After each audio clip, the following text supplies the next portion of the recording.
Okay, everyone.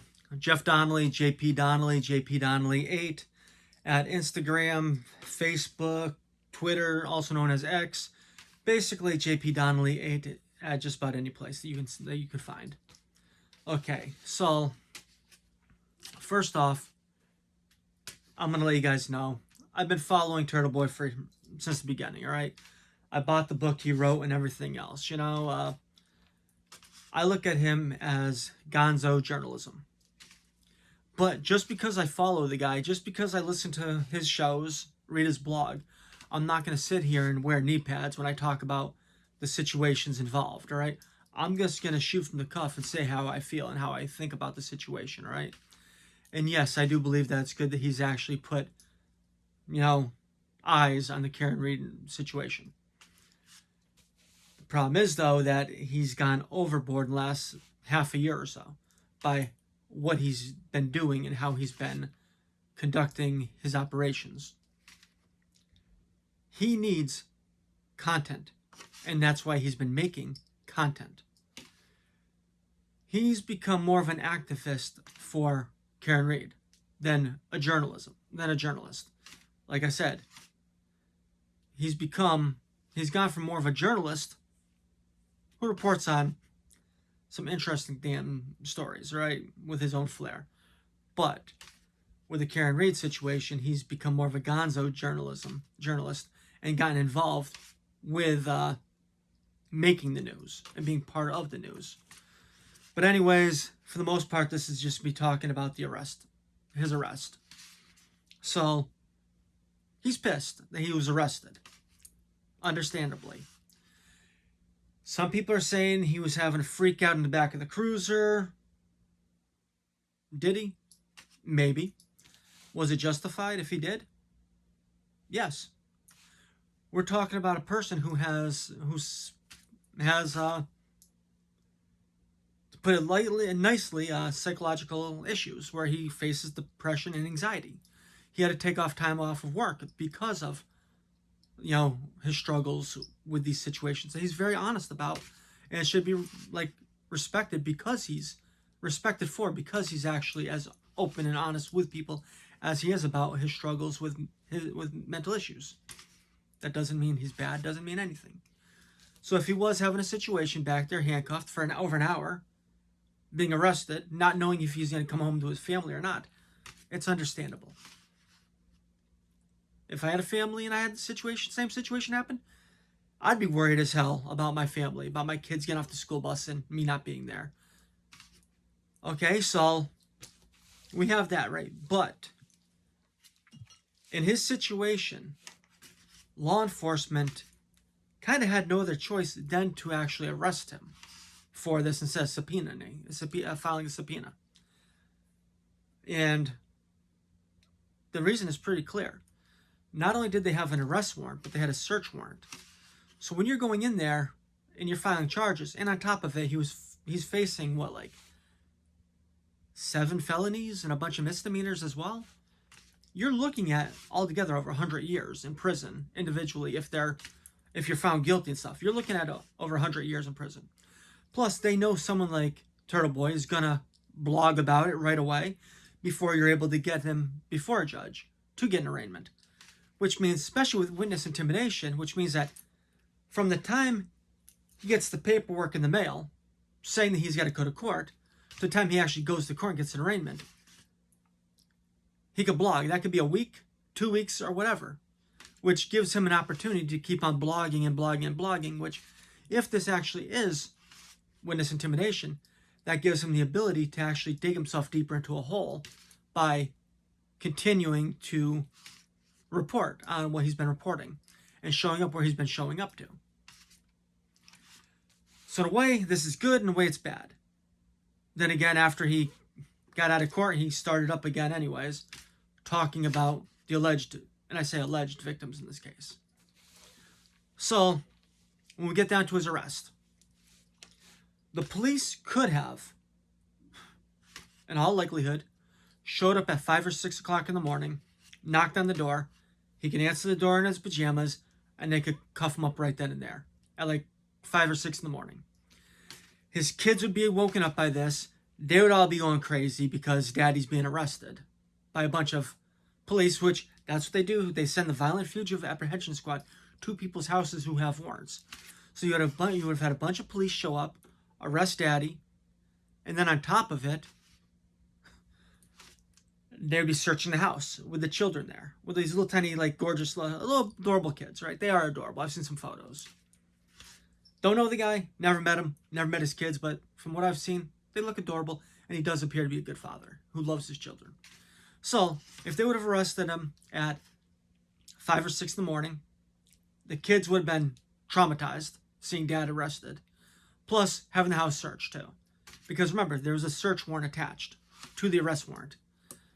And why? Because instead of being a journalist, which a lot of people don't like his style of journalism, I think it's funny at times, but a lot of people don't like it. But it's not like he showed up to people's houses and everything else and all this other stuff before. Or not to the extreme that he's done in the last 6 months. So if you look at it, they want to know if he's had contact with Karen Reed's attorney. They want to know the contact that he's had with the dispatcher who illegally ran the plates, which that is illegal. You can't, just by working the police or being a police officer, you can't legally just run people's plates if you want. You just can't. It's not legal. It's illegal. So they needed the warrant to search his electronic media, his phones, his computers, and everything else. So if they would have filed and given him time to actually be aware of this, he could have easily deleted everything and claimed journalistic privilege. And then, kind of like what Hillary Clinton did when she did the whole bleach bite with her computers and the hammers and situation like that. Then by then, yeah, he'd be facing another charge, but they wouldn't have the information. It would have already been corrupted. So if you look at it though, right? Okay. So back to how he was arrested. They waited for his wife to leave to go to work. She's a teacher. And then what they did is they waited for his children to get on the bus and leave, which took them out of the equation. And unmarked cars, I guess, that's what I heard, and they showed up and they placed him under arrest. They told him what he was being arrested for, and then they served him with a search warrant and searched his house. That's what happens. You know how he says poking the turtle? Well, he's been poking the government. He's been poking the state police. He's been poking the courts. Look what he just did with the clerks. Judges do not like when you push their clerks. And what did he do a couple days before? He kept on calling up and calling up and calling up and calling up and calling up. You don't think that had a little bit to do with the judges more than willing to file these arrest warrants and these search warrants? Remember something. The government is corrupt. Plain and simple. Massachusetts is more corrupt than most states. And I'm the first one to admit that. But when it comes to an arrest warrant, a search warrant, in this case, with all the felonies that he's been charged with, and them needing the search warrant too for his electronic devices, it was warranted, unfortunately. Unfortunately for him that he had to actually suffer the humiliation of being arrested and everything else. But thank God it was done after his wife went to work and after his children were put on the bus. And this is coming from someone who understands the legal system and understands corruption in this state. This state is one, if not the most corrupt state in this country. And I'll tell you right now, my own experience with being arrested. When I was 25 years old, I ran for Congress. Well, attempted to. I took out papers to run against Richie. Took out papers to run out of district, but didn't realize that the next 2 years later, Richie Neal, who's a very corrupt individual, anyone who looks Richard Neal, congressman, Massachusetts, will realize how corrupt this guy is and how he deals with his opposition. But anyways, once I got on the radar by taking out papers to run for Congress, at 25 years old as a common sense Republican, with degrees in criminal justice and psychology.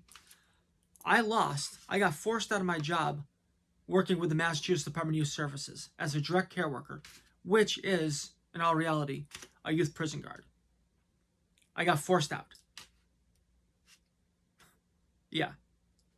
So, then I got blacklisted out of my career field to use the degrees I have. Then I started facing false criminal charges. Okay. I wrote a book about it. Raw Emotion and Political Repression. So I write this book, and I file lawsuits against state agencies. I think it was 8 days later, after they received the lawsuits, they took their co-defendant, applied for a harassment prevention order, didn't even allege any harassment. One of them was that this person saw me at Walmart, and I didn't look at, acknowledge, or say anything to them, and that they left and cried. That was one of the three. Yeah. How is that harassment? Being like shopping at Walmart. They didn't work there. They were just a customer there as well. Didn't even see them inside the store. They saw me and said that they left and cried. That was one of the three. The other three are just as ridiculous. I think this was like 70 days before. And they even asked this person, why are you applying for this order now? And the person said, because I'm being sued. They were paid by the Massachusetts Victims Fund to be a victim in this case against me. So what happens? I write up on Facebook what happened in court. I write down, I'm not harassing this person, I'm suing them. Corruption, I think so. I called out the judge. About a week or so later, the cops show up at my house. Roommate's smoking a cigarette at 6 o'clock in the morning, 5 o'clock in the morning. It's still dark out. And what happens? They come downstairs in the basement. And I've already been working. I've been awake for 24 hours at this point. Actually, over 24 hours. Typing up a reply to their motion to dismiss. My bedroom door gets slammed open. And next thing you know, I've got a bunch of cops. Violent Fugitive Apprehension Squad. Running in. Yep. Boom. I got one light on. I'm at my computer. I'm half asleep. And all I hear is yelling. I don't even know what the hell is going on. They're not in police uniforms or anything. They handcuff me. They notice I've got a 38 special on my desk. I'm a gun owner. I'm legal. I'm awake.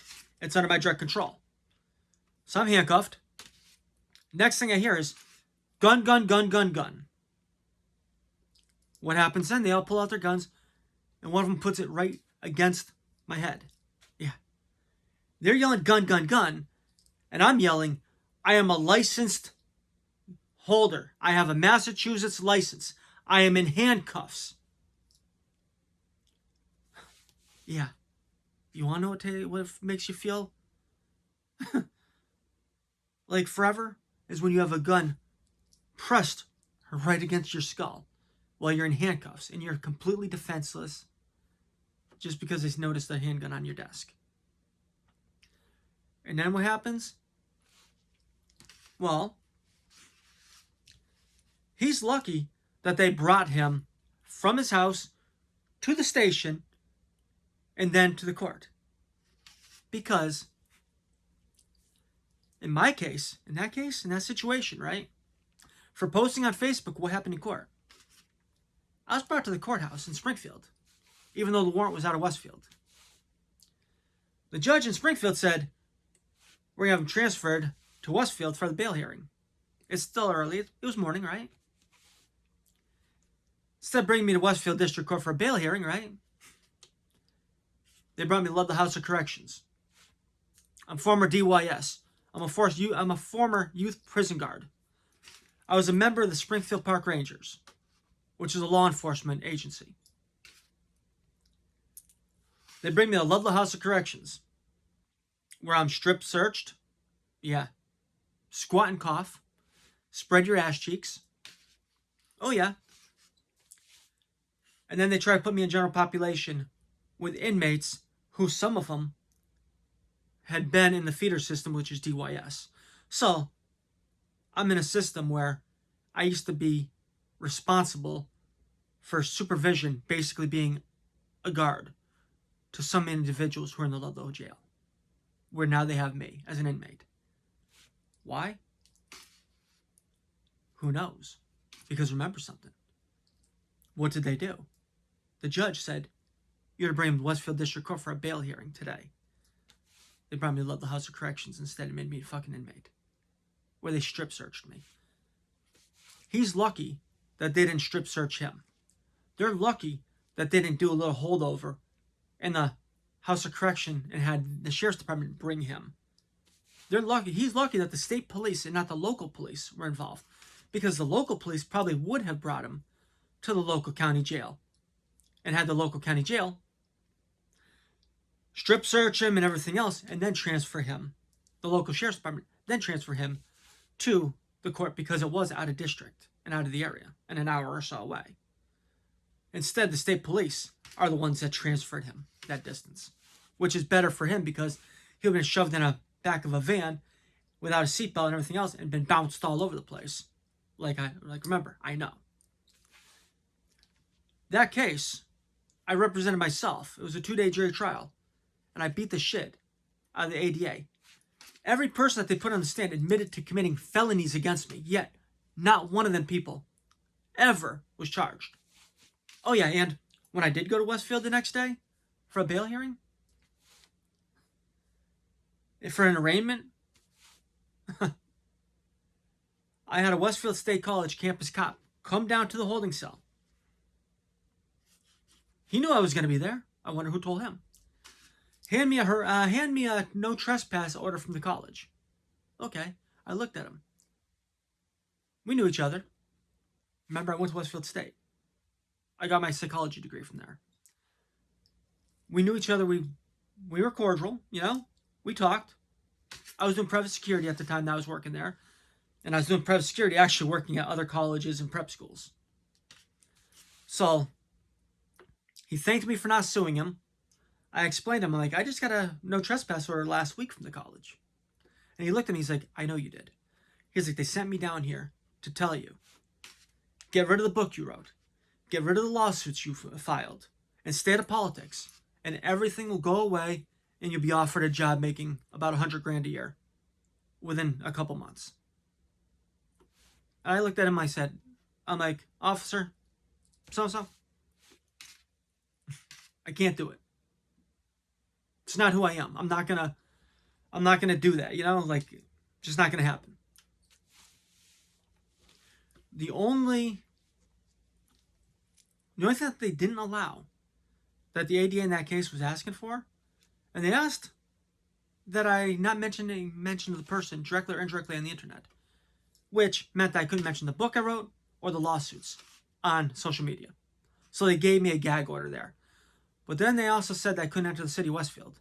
At the time, I was looking to make another run for Congress, which my district would have required me driving through Westfield on the Mass Pike. They said I couldn't even do that. And then they wanted me to wear a GPS ankle monitor. And I told my court-appointed attorney that they gave me at that time for that hearing that I was okay with wearing the ankle bracelet because it had been alleged I'd been in Westfield when I hadn't been. The judge looked at me and asked me about that. I'm like, Your Honor, I'm like this. In order to have proof that I wasn't in Westfield, you know, I'm not in Westfield in case it's alleged, I am willing to wear an ankle bracelet. The judge actually said, I'm going to allow all the conditions that the state's asking for, except for the ankle monitor, because I don't believe that Mr. Don should have to wear an ankle bracelet. The one thing that would have protected me with a false allegation was the one thing that they actually did not allow. Why? Because they wanted to put me under their thumb even more so, where any allegation would have sent me into jail for 90 days, automatic. That's why, when it comes to TurtleBoy right now, I have a feeling that they're going to try to revoke his bail and hold him for 90 days. I don't know if they're going to use something he says, which he's already said a few things that possibly could have sent him away for 90 days. Possible. But any one of his followers, which I'm advising all of his followers, cut the shit. Do not mention anything about D&G Pizza. Do not make any mention of any of the situation that's going on, because any little thing that you guys mention or say, they could possibly use against him as a third-party contact by claiming that you turtle riders are doing this on his behalf. So just be careful what you post, be careful what you say, be careful where you go, because honestly, they're going to use any reason at all to hold him for 90 days. Any reason at all. You know, so yeah, some of you are going to say, we don't give a shit about you, we don't care about your story, blah, blah, blah, blah, blah. But at the end of the day, anyone who suffers as a victim of corruption in Massachusetts or governmental corruption needs to be listened to. I'm not asking you for your goddamn money. I'm not asking you for anything. I'm just asking that you actually listen and that you pay attention to corruption, because if they didn't let it get out, and if the media didn't cover this, he'd probably be sitting in jail right now, awaiting a $30,000, $40,000 bail. The only thing that protected him was the fact that he's got a platform. And me and you, we don't have that platform. We say something that they don't like, we're fucked. If you were involved in that roll-in protest, you think that anyone's going to pay attention if you get arrested? We've got individuals right now who are still behind bars due to protesting January 6th. And that's been how many years that they're still behind bars facing trial? Remember something. We need to come together as a people and fight back against corruption. And hopefully this right here opens people's eyes to what can happen. Okay, once again, logging off, but at the end of the day, the way that they handled the arrest, in my eyes, was the best possible way for him to be arrested. And for his house to be ransacked, which we all know. A search warrant, they ransacked his house. Okay, bye.